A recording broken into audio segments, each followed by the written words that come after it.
Guys, today I went to the market and this is what I got for $6,600.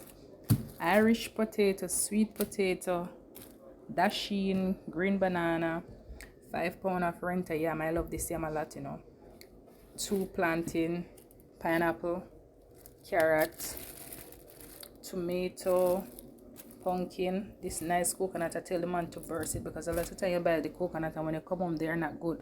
So I have to do my tester. Some scallion, some ginger, cucumber, sweet pepper. I said the pineapple already. So here are my oranges and my banana. The banana them start eat off. Banana them sweet. So let me know if you think it is a good spend, if it's worth it. 6,600 Jamaican dollars. I don't think it is that bad.